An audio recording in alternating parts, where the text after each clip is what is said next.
lurus dengan apa? Dan kedua, wa ta'limul jahil ahkamu dinillahi wa syar'i. Kita harus mendidik para generasi. Jahil itu generasi tentang hukum-hukum agama Allah dan syariat. Itu di situ disebutkan fi waqtin, di masa ini, kata beliau, di masa ini ikhtalatat fihil ulum. Ilmu-ilmu itu sudah mulai bercampur aduk. Orang memegang ilmu itu susah kan? Karena sudah bercampur aduk. Kata Alatas itu seorang pemikir di Malaysia, pemikir dunia, Almuni McGill, beliau menyebutkan confuse of knowledge, akan terjadi satu kebingungan dalam ilmu pengetahuan. Karena ternyata di sini sekarang itu ada ikhtalatat fihil ulum. Ilmu-ilmu sudah bercampur ilmu-ilmu. Wa qalla fi takhassus, dan kepakaran sudah sedikit kepakaran. Terutama di bab agama sudah sedikit. Kata beliau diteruskan di paragraf itu, walam ya'dil ifta'u fil hukmi syar'i daqiqan, sehingga fatwa-fatwa itu dalam hukum syariah itu tidak terjadi atau tidak ada yang detail sekali. Mimma zada fil jahli, yang ada itu bertambah kebodohan. Wa mujadibati shawab, dan menjauh dari kebenaran. Itu dengan sebab apa? Bisababi qillati halaqatil ilmi wa mudarasatil fiqh. Karena sebab kurangnya ada halakoh keilmuan dan tadarus kajian-kajian fikih atau pemahaman ala aidil ulama'i, yang dibimbing oleh para ulama fil masajidi, di masjid-masjid, wal madarisi, di pesantren-pesantren, ala wajhin salimin au kafir, dengan pandangan yang lurus dan benar dan sempurna. Itu sekarang sudah mulai terjadi. Makanya kalau mau mempelajari, contohnya mempelajari tentang ilmu, tentang ini, baca muqaddimah itu, muqaddimah dari Al-Fiqhul Islam wa Adilatul. Tetapi bahasanya agak susah karena memakai bahasa kontemporer. Jadi kadang diartikan bahasa kita itu kurang merenah, harus bahasa-bahasa kontemporer. Kalau yang bisa dengan bahasa Inggris lebih tepat, lebih enak menerjemahkannya dengan bahasa Inggris. Atau syarahnya atau tahqiqnya Arisalah kitabnya Usul Fiqh Imam As-Syafi'i. Itu yang ditulis oleh Rabi' bin Sulaiman Al-Mahdi. Itu di paragraf keduanya itu tentang sejarah Imam As-Syafi'i, bagaimana sanjungan para ulama kepada Imam Syafi'i dan bagaimana kefaqihan Imam Syafi'i. Itu sebagai motivasi buat kita. Sampai ada kalimat lau jazali alimin ayyuqallida aliman kana indi aula ayyuqallida Syafi'i. Kalaulah dibolehkan bagi seorang alim untuk mengikuti seorang alim, menurutku yang paling utama ayyuqallida Syafi'i yang harus diikuti. Saya baca kitab Al-Um dan metodologi Al-Um yang 8 jilid itu dibaca. Quran sunnahnya sudah jelas. Quran, sunnah, terus ijma, qiyas. Coba lihat pemaparan Imam Syafi'i luar biasa di situ. Atau yang lainnya, kita baca kitab-kitab yang lain. Nah ini untuk spirit bahwa Ramadan ini menjadi spirit perjuangan dakwah, mencari ilmu atau yang lainnya dalam aspek intelektual atau dari aspek jihadi, sosial dan semuanya. Kita jadikan Ramadan ini sebagai gambaran perang Tabuk di zaman Rasulullah SAW. Itu saja yang bisa disampaikan. Saya tutup dengan kifaratul majlis. Subhanakallahumma wa bihamdika asyhadu an la ilaha illa anta astaghfiruka wa atubu ilaik. Rabbana atina fid dunya hasanah wa fil akhirati hasanah wa qina adzabannar. Subhana rabbika rabbil izzati amma yasifun wa salamun alal mursalin walhamdulillahi rabbil alamin. Assalamualaikum warahmatullahi wabarakatuh. Waalaikumsalam warahmatullahi wabarakatuh. Syukran jazakallah pada Dr. Irfan Nur Hakim. Masya Allah luar biasa ya. Suntikan bagi ruhiyah kita, bagi penyemangat bagi kita para da'i ya, yang insya Allah semoga kita diistiqomahkan oleh Allah Subhanahu wa Ta'ala. Baik Bapak Ibu, selanjutnya akan kita dengarkan arahan dari Ketua Umum PWPUI Jawa Barat pada Ustadz Iman Budiman. Kami persilakan.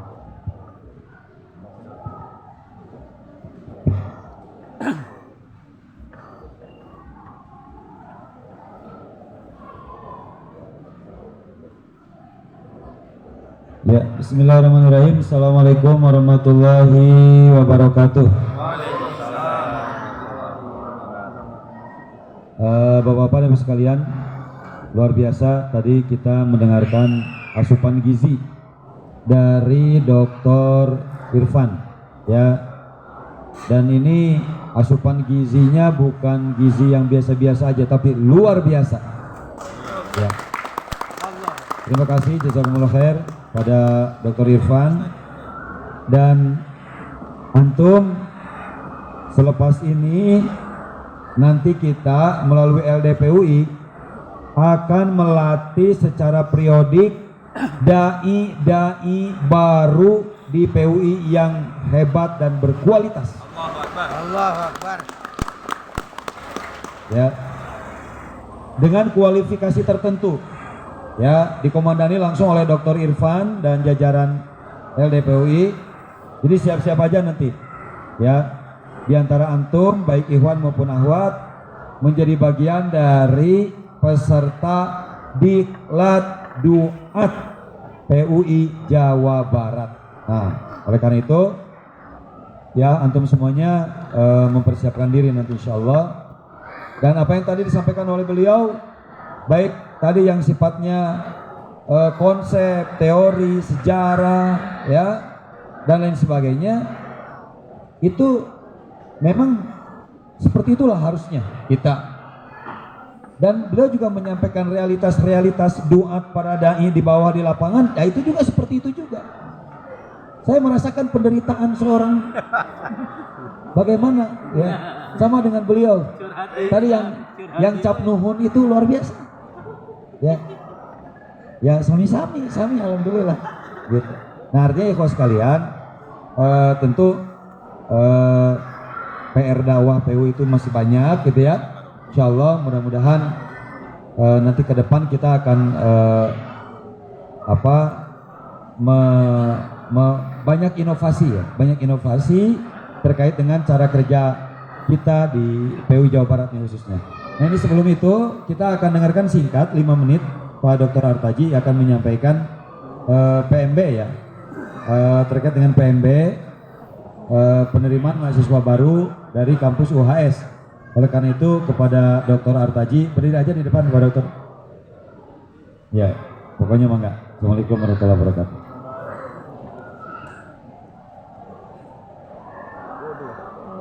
Bismillahirrahmanirrahim. Assalamualaikum warahmatullahi wabarakatuh. Alhamdulillah saya bertemu di tempat ini. Yang terhormat Ketua DPW, yang terhormat Pak Rektor, Ketua Lembaga Dakwah PUI, para kesepuhan, juga dari wanita PUI yang sudah hadir pada kesempatan kali ini, seluruh pengurus yang juga hadir, juga ada beberapa mahasiswa.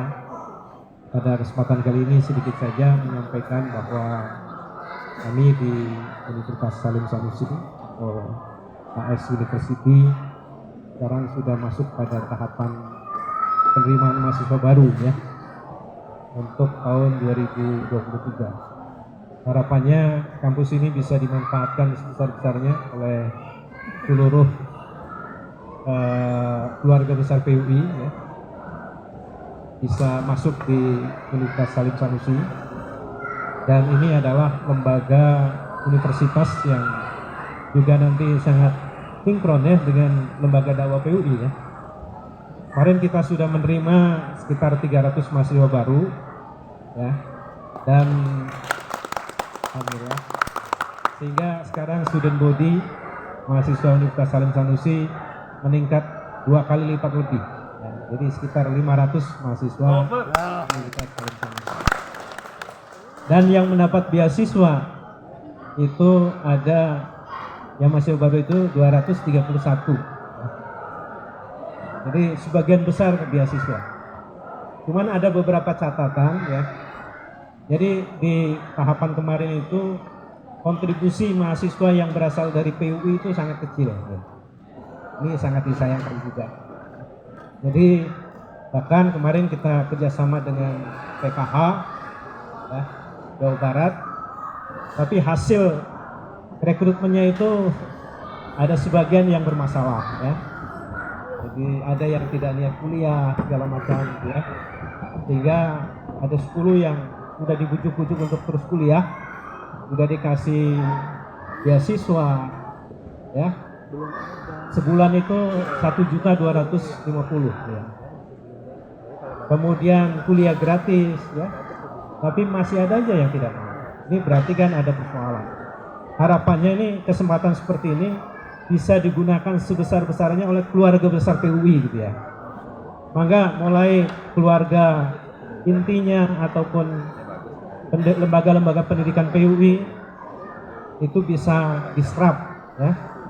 Kalau yang mampu ya bayar, kalau yang tidak mampu kan dengan beasiswa ya. Jadi ini harapan maka disosialisasikan ya.